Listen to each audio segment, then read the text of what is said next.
that's kind of what you're doing there. Now, there are bass players out there by the truckload, and two of them happen to be Jaco Pastorius' twins, who happen to be your fan. And that's right, he's twins. That's right, he did have twin boys. That's twin right. boys, right? He's got twin boys. Right. And so, you know him? Yeah, I was talking to their mom, Ingrid Pastorius. I work on a special project with her called... Is she here? Where is she? She's in Florida. In Florida, right. Okay. We're working on keeping music alive in the schools. Right. And so one of her sons plays the bass and the other one plays the drums.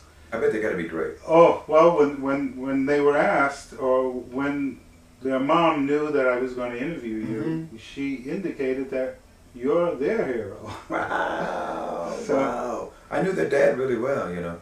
He was one of the greats of the greats, you know. When he came on the scene, he kind of changed how bass sounded. And I think Herbie Hancock brought him on the scene. I think Herbie originally brought him, put him on a record or something. And then I heard him when he signed to CBS Records on his solo record. And then I had a chance to see him with Weather Report, because we used to open up for Weather Report. Oh, you did? Yeah, wow.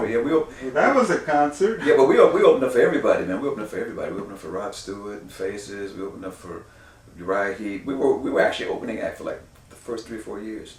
Wow. Running around the country. So that's what got the world to find out about it? Because we had a chance to open up for a lot of rock acts and pop acts. Yeah. You know, because at the time when we started, crossover, now what's crossover now is very natural now.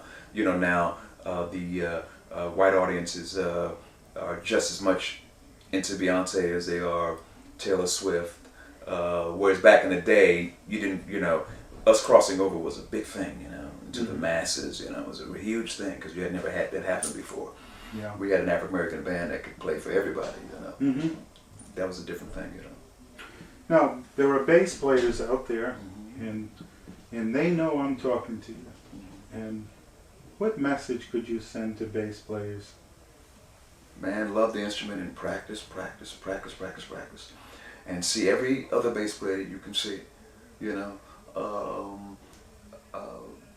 Listen to as much music, you know, and you know, do bass, but also to you know, learn your harmony, keyboards, you know, that way it can help you pick the notes that you want to pick. Try to work with the best musicians you can work with, because the better the musician, the better you're gonna get.